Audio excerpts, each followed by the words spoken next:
It's 9 a.m. here in New York. I'm Maggie Lake, live at the New York Stock Exchange. Coming up this hour, political jitters, global shares stall after the U.S. stock rally runs out of steam.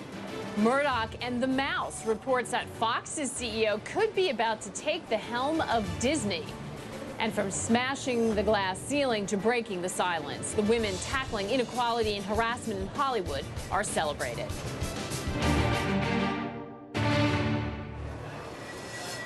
We start with a developing story that could have big implications for the Middle East. Many world leaders are questioning an anticipated move by U.S. President Donald Trump to recognize Jerusalem as the capital of Israel. Mr. Trump is expected to make the controversial announcement in the coming hours. The decision would change years of U.S. policy and some say could damage the Middle East peace process. Some groups are calling for, quote, 3 days of rage. Let's get the latest from Jerusalem now, where Nick Robertson is live. And Nick, this is a speech that is going to be very carefully scrutinized.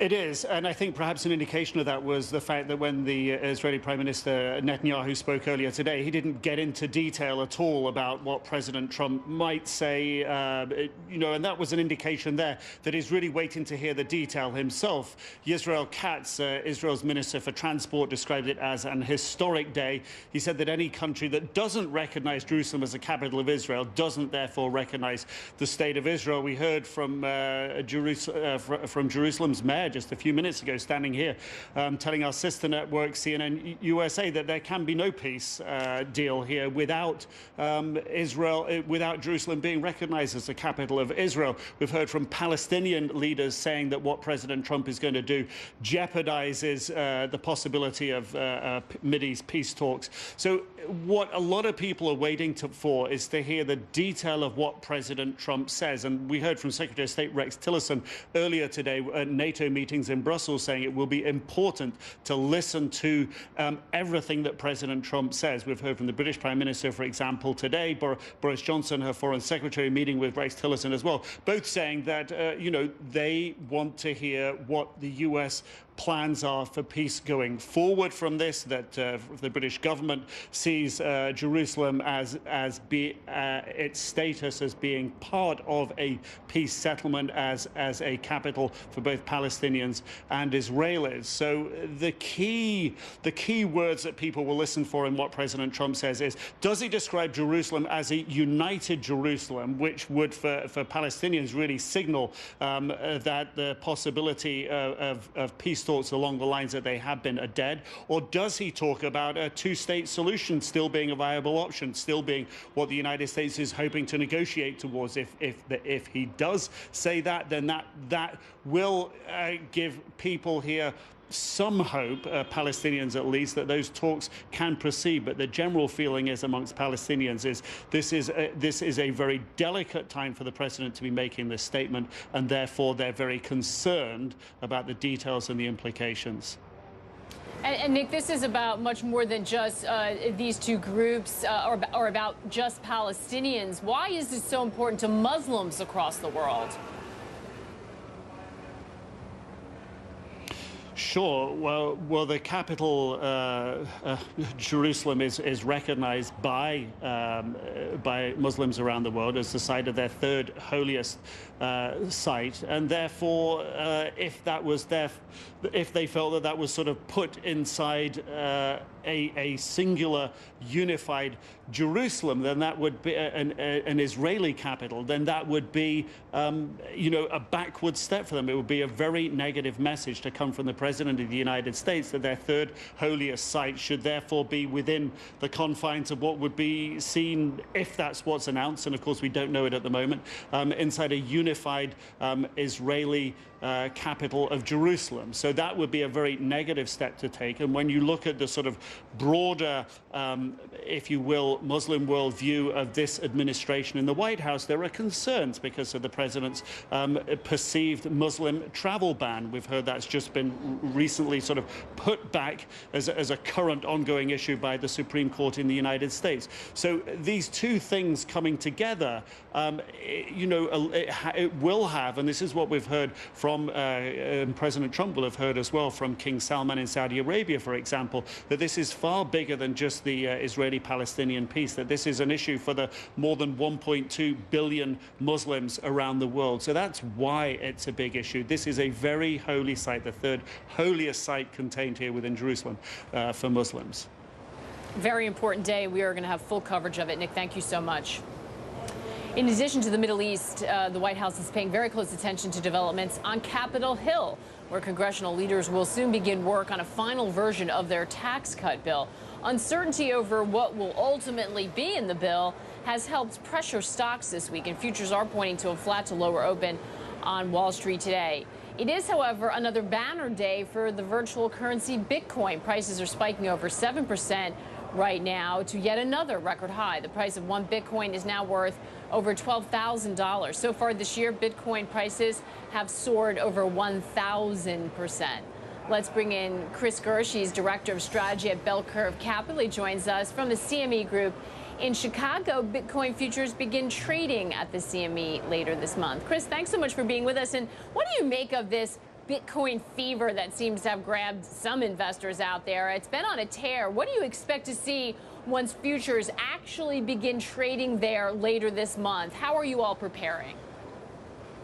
Well, I'm really excited. I still carry a little bit of regret. My head C++ programmer back in 2010 kind of retired and went to mine Bitcoin when it was, $20. And so a little regret on that and not following suit. But I'm excited to have the institutional side really come in. CME Group's doing a fantastic job rolling this out. And we're excited.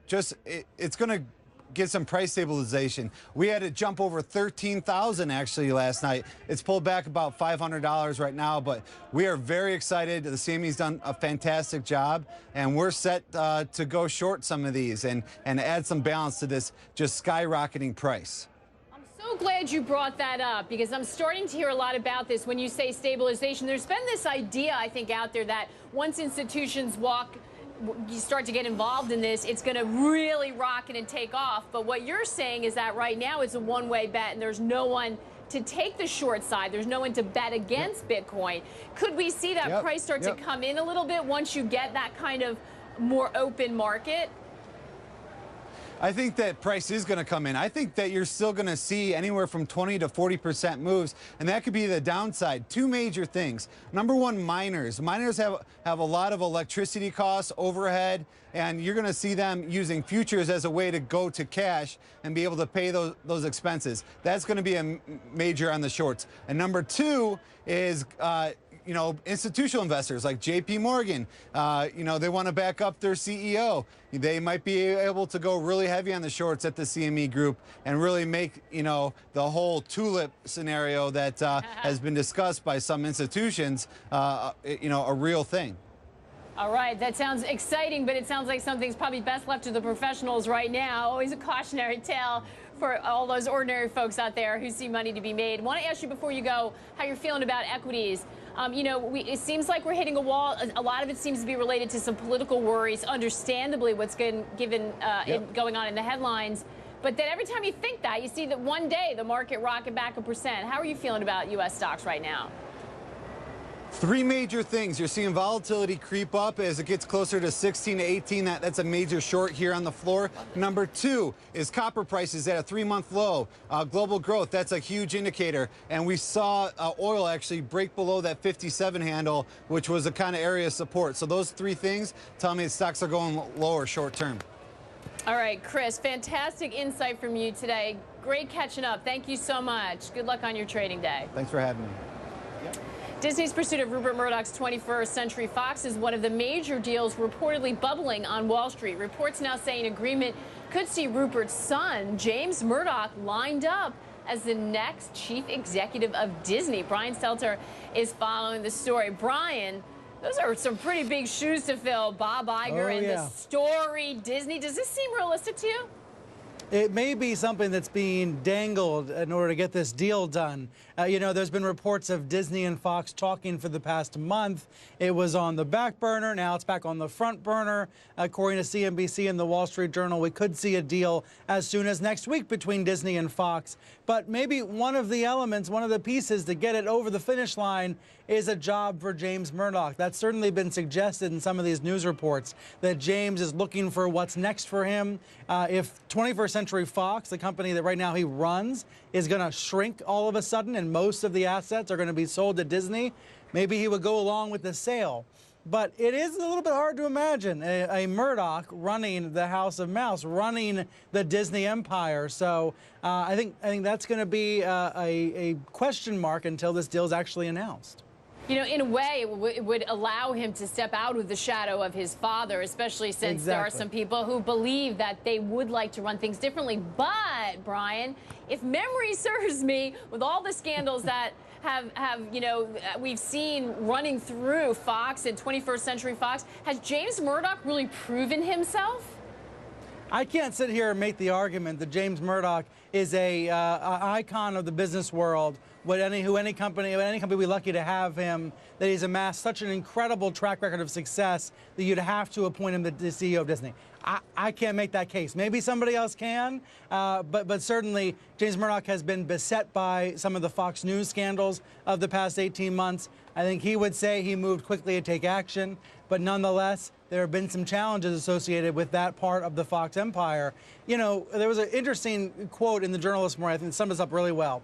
The quote said, "It's really crowded when you have three people at the top of the company." And that's how it is at Fox right now. Rupert Murdoch and his sons, James and Lachlan. So you could see why James might be looking for a new job. And at the same time, Disney has a really hard problem on its hands. Who is going to take over for Bob Iger? Iger swears he's going to retire for real this time in 2019. So it makes sense, I suppose, that James Murdoch might be on a list of names. He might be floated as a possibility.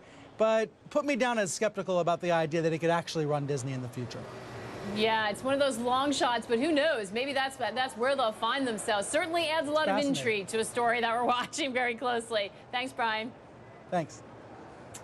Well, a technological tit-for-tat is heating up in Silicon Valley, and it's going to probably affect all of us. Google and Amazon are locked in a very public feud over hosting and selling each other's apps and devices. Now, Google has blocked YouTube from Amazon devices because Amazon doesn't sell some of Google's key products. Samuel Burke is here to break it all down for us right in time for the holidays, Samuel. I suppose it was only a matter of time before this happened, but what's at stake? This is kind of like the tech version of Cain and Abel. You've got these two brothers fighting, but the loser here is everybody, because basically what's going to happen January 1st, starting then, YouTube will no longer be available on Amazon Fire TV. This is the little dongle that you attach to your TV so you can watch internet video like YouTube on your television. So that's a loss for YouTube because they want to be on as many screens as possible. Now they won't be on Amazon Fire TVs. This is a loss for Amazon Fire TV because a lot of people may have to go and buy a Chromecast, their version of the dongle, so that they can keep on watching YouTube videos. But at the end of the day, the bigger loss is for us, the consumers, because we want to be able to see our video wherever we can see it. Analysts say that's what's better for the companies too. But you've got to point out that Google has for a long time carried Amazon products, where it's been Amazon really from the outset that hasn't wanted to carry Google products. Finally, Google is getting sick of this and saying, listen, you don't carry our smart speaker, for instance. You take, you do all these things then to help yourselves, but you got to help us once in a while. I got to say, what's missing in all this for me is where's Apple? Apple doesn't have the smart speaker, for example, and that's part of this whole mix here. So it really makes you think Amazon is losing out to Google. Apple is losing out to Google and Amazon because they don't have a device in this mix, really. And so we'll see if people can buy that Amazon speaker next year. In the meantime, people will keep on buying these Google and Amazon devices. We just may not have as much content on them as we'd like. Right. Well, and Apple, maybe by staying out of all this and staying within their vertical, maybe that's the long game they're playing. They don't have a home assistant that we're all dying for yet, but they got a bunch of phones out that I think are on a lot of people's Christmas list. The question is, because there are multiple choices, it's not do I buy it, it's sort of which one I buy if I'm going to upgrade, or do I just wait because it's too confusing. What are we hearing about the 10, the 8, the 8 Plus? This is the question everybody's been asking me, especially as we get closer to the holidays. Do I buy the iPhone 10 or the iPhone 8? Well, Consumer Reports just came out with some big tests that they did, and they found that even though the iPhone 10 cost that whopping $1,000, the iPhone 8, which only cost $700, actually did better in their durability test. They dropped both of them, and they found that the iPhone 8 screen, as well as the actual body, lasted longer, did better in these tests. So I think you've got your answer there. If you're looking to get the best quality for the best bang, it may not look as fancy as the iPhone 10, but if you're trying to keep a tight budget and make that phone last forever, I think the Consumer Reports report speaks for itself. Well, I walked past the store the other day, and it was hopping, so obviously people out there buying. Samuel, thank you so much.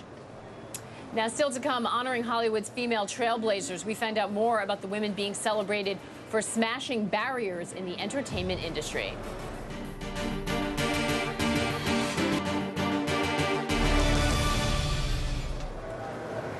Just hours from now, U.S. President Donald Trump is expected to announce a major decision on Jerusalem. Despite warnings from many world leaders, the U.S. president is on the verge of recognizing Jerusalem as the capital of Israel. Meanwhile, back at home, Mr. Trump's eldest son, Donald Trump Jr., is heading to Capitol Hill this hour to face questions behind closed doors on the Russia investigation. This comes amid new questions about what Vice President Pence really knew about then National Security Advisor Mike Flynn's Russia contacts. I want to bring in David Drucker in Washington. He is a CNN political analyst and senior correspondent for the Washington Examiner. David, it's great to see you. I want to ask you about this Jerusalem decision. It seems so incredibly risky to happen at a time when there's so many challenges facing the White House. Why do this? Well, look, this is something that the president promised, and it's something that a lot of Republicans have supported for a long time. I think any of the other Republicans running for president in 2016 might have done this. But let's step back here and take a look at what the president's really doing. He is saying that it's official U.S. policy to recognize Jerusalem as the capital of Israel, but he still intends to sign the waiver for the law, which since the 90s has recognized Jerusalem as the capital of Israel, but puts off that official recognition. The president, according to our reporting, will say that he's going to make this recognition but still sign the waiver because it'll take several years to move the embassy physically. So I'm very curious to see how this plays out. I think we should also understand that the peace process is non-existent. Past deals have failed, and all while the U.S. declined to make this sort of announcement. So I'm not sure how making this sort of announcement derails a peace process that doesn't exist when the underlying issues standing in the way of peace generally still have yet to be dealt with, and that is the inability of the Palestinians and Israel's Arab neighbors to recognize Israel's right to exist as a majority Jewish state. And for all of the boundary decisions and security decisions, nothing will happen until that happens. And so I don't think we can say right off the bat that the president's announcement is somehow going to make that harder and possibly not change up the dynamic a little of whatever negotiations might exist at some future point. Yeah, that all may be true, David, but I'm not sure those nuances are always understood, and clearly both Democratic and Republican presidents have chosen not to do this because of the political risk, the threat of violence that may come as a result of this. I wonder how Republicans are feeling all about this. If you tack this on, and it's not just this, is it? It's also connected to a lot of other issues that are kind of away from that economic agenda that so many are enthusiastic about. There are a lot of question marks when it comes to this, foreign policy, when it comes to domestic policy, and Roy Moore. I want to read you a tweet from conservative commentator Bill Kristol this morning saying, I understand that when the White House says jump, the RNC chair and headquarters staff respond how high. But are the actual members of the committee fine with having RNC money used to support this spectacle of bigotry that is the Roy Moore campaign? Are GOP donors? Are these issues, and Roy Moore in particular here, driving a rift within the Republican Party, even among those who are positive about the economic platform? Are all of these other issues giving them a reason to move away from the Republicans? So I think, Maggie, this is a part of what has been an ongoing rift between Trump and his administration and his loyalists. and Republican Party regulars who are not completely sold on the president's populism and in many cases are resistant to it and really don't like the fact that the president is supportive of candidates like Roy Moore, but in this case, somebody like Roy Moore accused on the record credibly by women of sexual misconduct when they were teenagers. And then you had that comment by Roy Moore in the past couple of days suggesting that George Soros, who is a liberal activist and financier, but suggesting that he's going to hell because he's not a Christian, and there were clear anti-Semitic implications in that statement. And so there are a number of dangers for Republicans because of political decisions that the president makes, and I think that the party still hasn't reckoned with the president's leadership of the party because as president he is the leader, and we see Republicans that are resistant. Ben Sasse, a U.S. Senator, Jeff Flake, a U.S. Senator, and others, even people that want to work with the president, that are often shaking their head at times wondering what he's doing. So yes, all of these things can add, in a sense, to the chaos and all of the issues that Republicans are dealing with. I think what they are trying to do, and what I'm trying to explain, is sometimes Trump acting the way he does and talking in the manner in which he does overshadows sometimes what are, in a sense, very normal decisions that Republicans would have made anyway, even though there are other decisions he makes which are sort of different, beyond the pale, or very problematic. Yeah, that is an excellent point, David, and that's where optics becomes so important. David Drucker for us, as always. Thank you so much. Thanks, Maggie. The choice of word reckoning brings us perfectly to our next segment. Time magazine has named the people who came forward to report sexual misconduct as its Person of the Year, dubbing them the silence breakers. The publication is calling them the voices that launched a movement. Time says the movement is bigger than just the Me Too hashtag. It says that the men and women in question across the globe in multiple industries have sparked a revolution of refusal. Meanwhile, women's influence and power is being celebrated in Hollywood, from tackling harassment, fighting back against whitewashing, and the shattering of the glass ceiling. The Hollywood Reporter honors the women taking on the fight and winning. Its 2017 Women in Entertainment Power 100 issue features actress Jennifer Lawrence as its cover star, and it is guest edited by TV producer, entrepreneur, and activist Shonda Rhimes. The first time the special issue has been guest edited. Joining me now is the Hollywood Reporter's deputy editorial director, Allison Brower. She joins us from LA. Allison, thank you so much for coming in. I mean, the timing of this issue could not be more perfect with Time Magazine's Person of the Year. Some of the Power 100 actually cross over with silence breakers. These women really have created a watershed moment, haven't they? Absolutely, and it was a real departure for us to put these women on the list. Normally it's executives and stars and women who are really holding green light and financial power in Hollywood, but we just had to recognize that these women, represented in our issue by two of the New York Times journalists and Ashley Judd, just started a movement that has changed the power dynamic in Hollywood and is going to change the way business is done here. That's right, and Hollywood really such a public face of this that has helped galvanize it happening elsewhere. I think we're all looking to the future now and saying, what happens as a result of this? Do we see more women in those top jobs, in those power positions? And I know another on your list is Ava DuVernay, who's the first black woman to direct a film with a large budget. Are we going to see more tangible results, do you think? Ava is the first black woman, as you say, to direct a film with a $100 million budget or more. It's Disney's A Wrinkle in Time, coming out next March. But we photographed her with a crew of 3 women who are directing $100 million films next year, and that's unprecedented. We've never had so many women directing high-budget films like that. We also just had Patty Jenkins, who's also on our list, complete a film at that level, and she has another one coming up with Wonder Woman, which was a huge global success, and the Wonder Woman sequel coming up in 2019. So there is a lot of great news for women in Hollywood.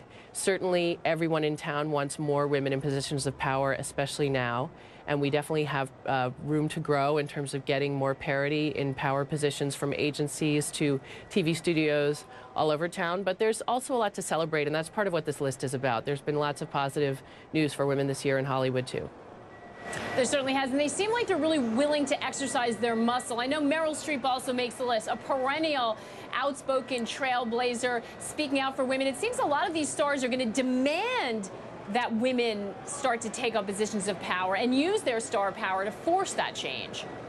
Absolutely. And we've been hearing about women like Meryl, like Oprah Winfrey, like Kathleen Kennedy, like Reese Witherspoon. We're hearing that women all over town are talking to their agencies, demanding change, talking to the executives that they work with, demanding change. So there really is a movement. I think we're going to soon start to hear of some more organized commissions and decisions to actually affect how harassment is dealt with in the community, but also how to sort of make more official paths forward for women to progress further in the industry. So there are a lot of women working on this, a lot of women inspired by it. Meryl Streep, indeed, has always been a huge artist and always a leader as an artist, but in the past year, since her speech at the Golden Globes, she's come out in defense of journalism and in defense of women's rights and the rights of disabled people. So she's been an extremely powerful voice, and as well as starring in a film that touches on these issues. About those very same issues. And I know this issue also highlights some of the up-and-coming generation who are picking up that mantle. It is certainly an awakening that I think we're all going to benefit from. Thank you so much for joining us. Absolutely. Thank you. Look forward to seeing it in its entirety. It's going to be coming out throughout the day. And the opening bell is next. We're going to bring you all the action. Stay with us.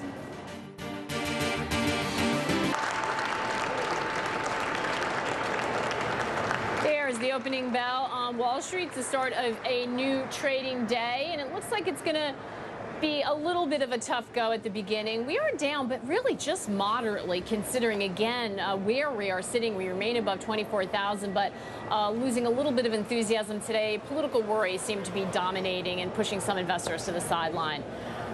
I want to bring you some live pictures right now from California, where they are battling raging wildfires for the second time in just 8 weeks. Strong, dry winds are quickly spreading at least 5 fires north of Los Angeles. At least 2 of the fires have not been contained yet. Tens of thousands of residents have been forced to leave their homes, some at a moment's notice. This is a very serious situation. Look at this. This is some people commuting into work. Absolutely terrifying. 2 firefighters have been injured.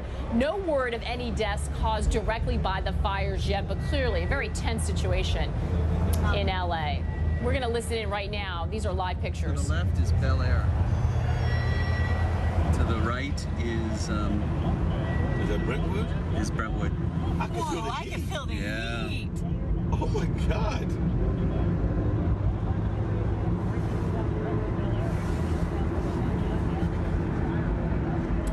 Again, these are live pictures from a helicopter. Sorry, they're not live. They're taking just a short time ago, though, a helicopter getting the scene from the air. This is, again, north of Los Angeles, getting very close to populated areas, causing evacuations. We're going to keep a very close eye on that and update you throughout as more news comes in. Meanwhile, in the UK, the British Prime Minister has told lawmakers that good progress is being made in Brexit talks. If that sounds familiar, it's because it is. Theresa May has finally spoken to the leader of Northern Ireland's DUP 2 days after the party derailed hopes of a breakthrough in Brussels. But far from a done deal, the DUP, which props up, remember, Mrs. May's minority government, says there is still work to be done. At the center of their wrangling the Irish border. Let's get the latest from Downing Street now. Bianca Nobilo is there for us. And Bianca, Theresa May very much caught in a difficult position, isn't she? Juggling all of these different interests, her own party, the EU, and this important coalition partner, the DUP. She can't really afford to lose any of them. No, she can't, Maggie. And it really puts it into stark relief, the fact that the UK is still so divided over this. You mentioned the DUP, who are strongly opposing the draft deal in its current form because they don't want to see any regulatory divergence of Northern Ireland from the UK. Then, of course, you have Scotland with this week, Nicola Sturgeon pushing for a form of special arrangement, a form of continued regulatory alignment with the EU. London called for something similar. So did Wales. There's obviously members of the Prime Minister's own party who are on both sides of this too. Today she outlined what her priorities were going into this last phase of negotiations this year. Let's take a listen. We will ensure that there is no hard border between Northern Ireland and the Republic of Ireland. We will do that while we respect the constitutional integrity of the United Kingdom. We respect the internal market and protect the internal market of the United Kingdom. How any of these commitments are going to be reconciled, Maggie, we just don't know yet. And the EU27 seem to be far more on the same page in terms of these negotiations than the United Kingdom does at this point. And it reminds us as well of some of the unintended consequences. One wonders whether this was all thoroughly thought through before the referendum took place. Bianca, very difficult situation indeed. Thanks so much. Russia says it will seriously analyze the country's ban from the Winter Olympics before passing any judgment on the decision. The organizing committee banned Russian athletes from competing for widespread doping, but Russian athletes who prove they're clean can participate under a neutral flag. The Kremlin says it would be wrong to give an emotional response to the ban. Claire Sebastian has the latest from Moscow. I mean, Claire, they're saying they're going to sit back and think about this and fully look into it. But this is, I mean, Russia's such a huge presence at these games. Yeah, absolutely, Maggie. This is a really big deal. And, you know, the Kremlin is saying, let's keep emotions out of it. But I don't really see how they can. This is, as you say, a huge sporting superpower. People I've spoken to are very upset about this. And while the Kremlin is saying, you know, let's keep calm, let's take a step back, let's look at all the facts. Certainly, we've heard a lot of anger and dismay from among the kind of the sporting community and other politicians. One prominent Russian senator said this was a nasty solution today. He said this is clearly part of the West's policy of trying to contain Russia. This is seen here as deeply political, and it has been ever since the start of this doping scandal 2 years ago. President Putin himself, who hasn't spoken publicly about this latest decision, spoke last month saying that he believed that this was part of a U.S. plot to try and meddle in the Russian election, which is happening a month after the Pyeongchang Winter Games. So we've got kind of a mixture here today, Maggie, of the traditional anger and dismay around these kinds of allegations that we hear from Moscow, and the sense of calm and sober, you know, kind of realism from the Kremlin today. That's right. All while the clock is ticking as these athletes approach what they've been training for years. Claire, thanks so much. Coming up, the owner of the British retailer Poundland has a few misplaced pennies. An accounting scandal rocks one of the biggest companies in South Africa.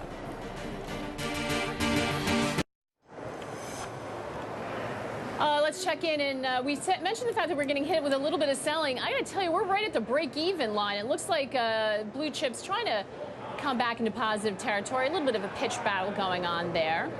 I want to turn our attention from the U.S. to South Africa. Shares in one of South Africa's biggest companies has crashed, losing more than half of their market value after its CEO quit amid the company reporting accounting irregularities. Steinhoff International has operations in more than 30 countries, including Poundland in the UK and Sleepy's in the U.S. The crisis has triggered a major sell-off, with shares in the company down around 60%.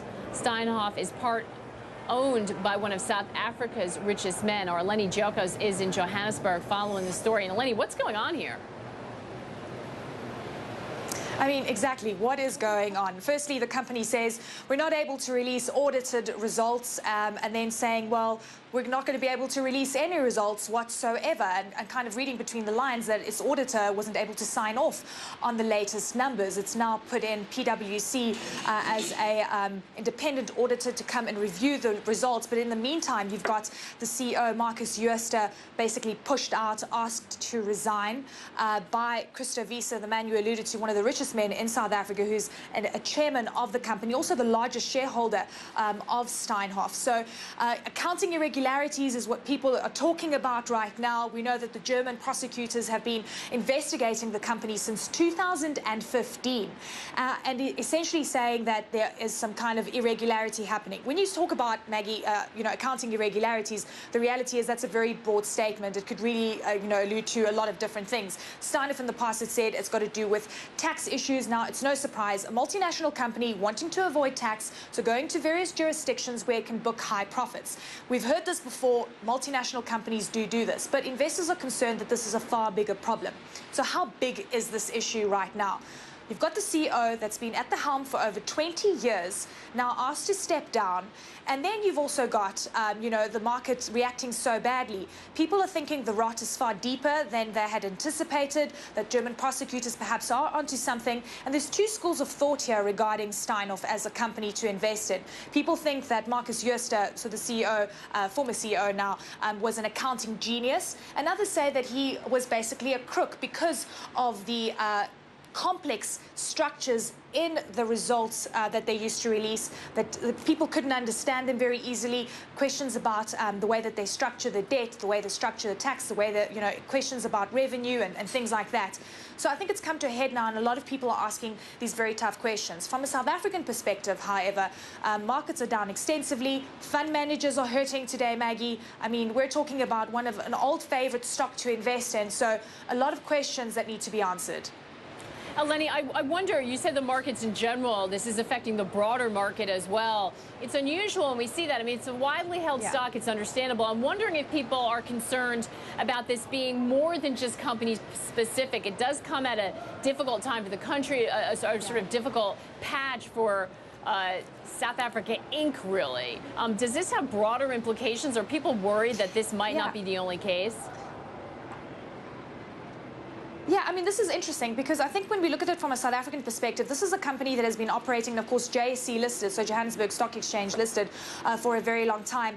And you know, no authority came up and said, well, we're seeing any kind of irregularities. As soon as it listed in Frankfurt, that's when questions started being asked. So I think it does give a kind of a broader question as to, you know, the checks and balances in the country.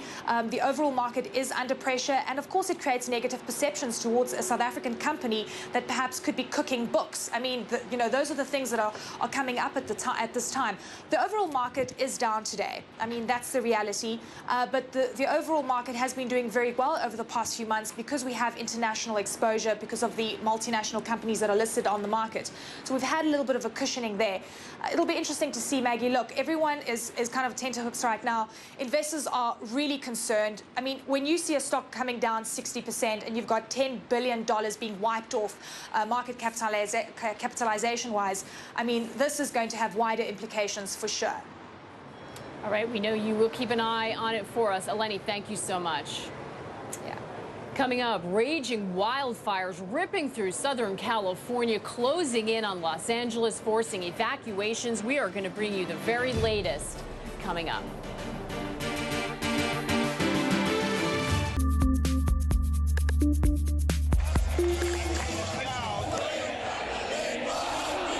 Thousands of football fans gathered at Seville Stadium to watch a UEFA League match against Liverpool.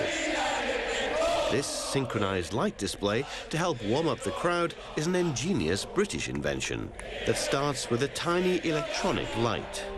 We consider ourselves a wireless LED solution company. I'm not massively clever.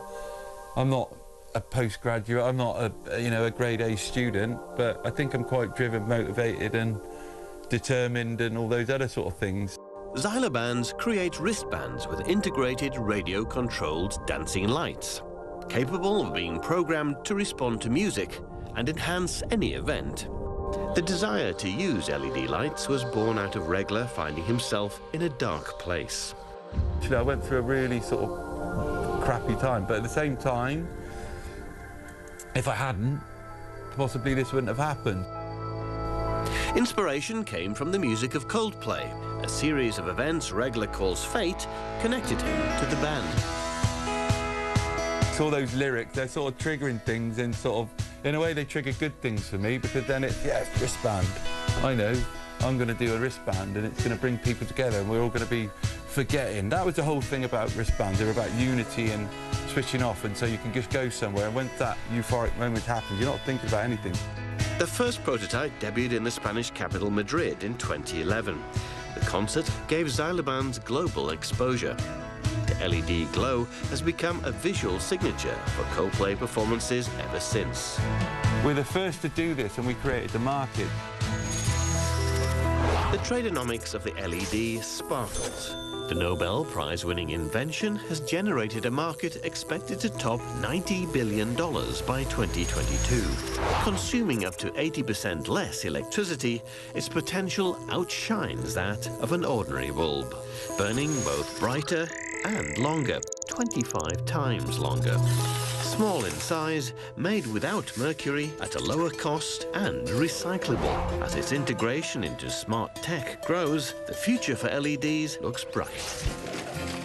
You can use a wristband, you can return it, and we'll give you some money back for it, and we can recycle responsibly.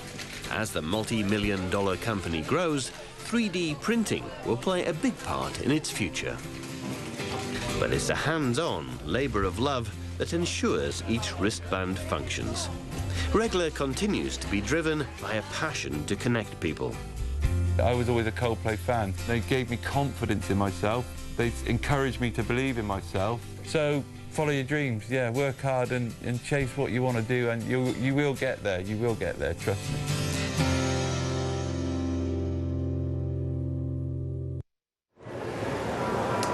Indiegogo is a well-established player in the crowdfunding industry, but is now trying a new venture just in time for the holidays. Lucky us, it recently launched Indiegogo Marketplace, an online platform which lets you buy directly from entrepreneurs. This is helping to turn crowdfunded projects into success stories. Indiegogo CEO David Mandelbrot is here with me live. David, thanks for coming in. We have some goodies. First of all, this seems like a natural extension, but it does kind of move you more into the retail space. What was the thinking behind that? Why did you think that was important? Yeah, it's a great question. You know, it was an easy one for us because we have all these entrepreneurs on Indiegogo, thousands of entrepreneurs that come to reach an audience. And what they found is once they got their products manufactured, they still had challenges in getting them in front of consumers and getting them sold.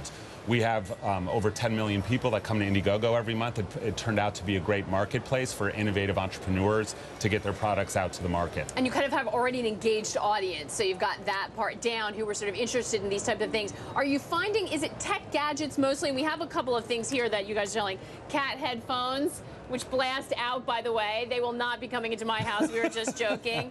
This is really cool. Travis, an instant translator? It's an instant translator, so you can actually say a whole phrase into the Travis translator, and it'll actually speak that phrase out to you back in whatever language it is you want to hear. I need one of these. I'm sure a lot of our viewers do too. Is this a kind of where you're finding the most success with these type of gadgets, and what kind of price point are we usually talking about? Yep, it's a great question. So usually the way we think about it is it's really clever devices for curious humans is the way we describe it.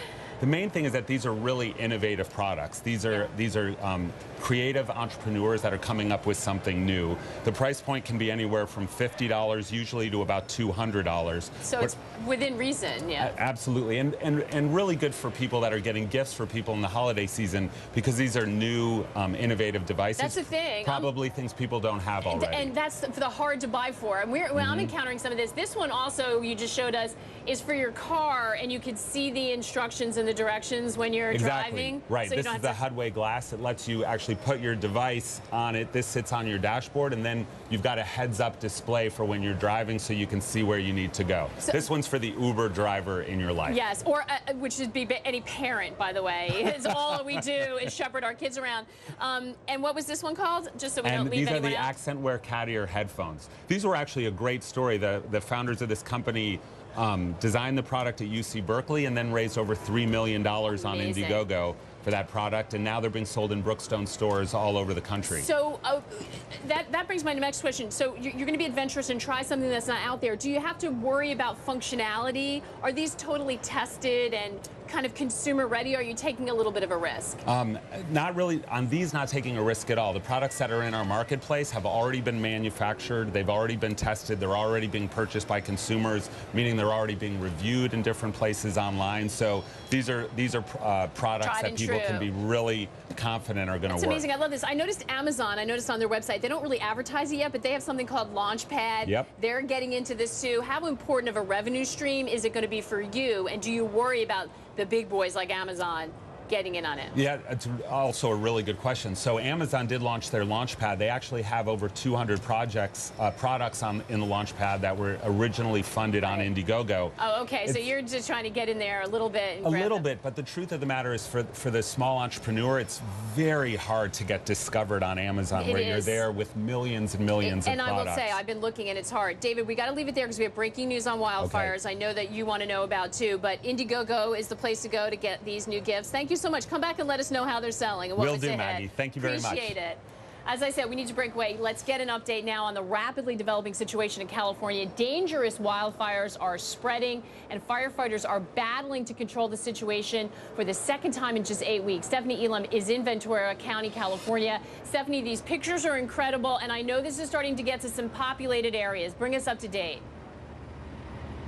Right, and so let me just set the scene for you a little bit here, Maggie. Where I am standing in Ventura, California, is about an hour and a half north of Los Angeles. This fire here, the Thomas Fire, 50,000 acres or so burned, and that happened very quickly. At some point, it was burning an acre a second. If you think about how fast that is, threatening people, mandatory evacuations, and burning out homes like what I'm seeing here where I'm standing. But then you see this new fire that sprouted up here within the last couple of hours that is right along a major thoroughfare in Los Angeles, the 405 freeway, which connects two parts of the city. That fire that is burning along the eastern side of the highway is threatening communities, it's threatening businesses. It's a part of where it's burning is a really actually kind of expensive part of the city as well. That's Bel Air and Brentwood, and it's threatening the Getty Museum as well. They've actually had to shut down part of the highway there dealing with this. And this is the problem with these Santa Ana winds that we get here in California, in Southern California. They crop up fast, they're really strong, and they can spread those embers around. And very quickly, you can see neighborhoods, homes in these neighborhoods leveled completely, Maggie. So, Stephanie, where are they in terms of getting these under control? Are the winds and the weather a problem right now? I know that we have some helicopter footage from our affiliates who are on the ground there. You can see KABC, I believe is the one that we're looking at right now. Where are they in terms of the fight and getting control of this? Well, at the last check, the last update that we had, and now that the sun has come up here, we'll get a new one here. But this fire, still not contained at all. The other fire that you're looking at there by the Getty is a much smaller fire, but they are still working on it. And part of the problem is going to be the fact that we have these red flag warnings that will be in place through Friday. And we are expecting these winds to pick up again in the afternoon hours. And that, while it looks kind of calm right now, that will be the problem when that happens, because you don't know exactly where the fire is going to spread. And that's when they have to get the resources out there. So that's why it's also so crucial for people who live in these areas, when first responders, firefighters are saying to get out, that they have to get out quickly because it could change on a dime.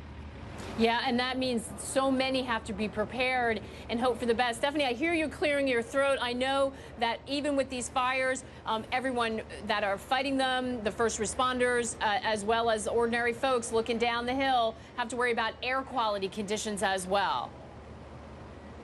Yeah, in fact, I'm going to just try to show you, and hopefully you can see it. So first, I'll show you over here to the right. You can see that this house is still smoking. And we just saw firefighters come through in the last hour or so, and they were working on keeping down these little bit of fires that are burning underneath all of the rubble and debris, because that could spark up, and if the wind picks up, it could blow to a house that's standing and knock it down. And if you look, just come over here with me just a little bit. You see this house next to us burn down, and then the one behind it is completely fine. That's how close it is. But then above that house, you see that pink haze there?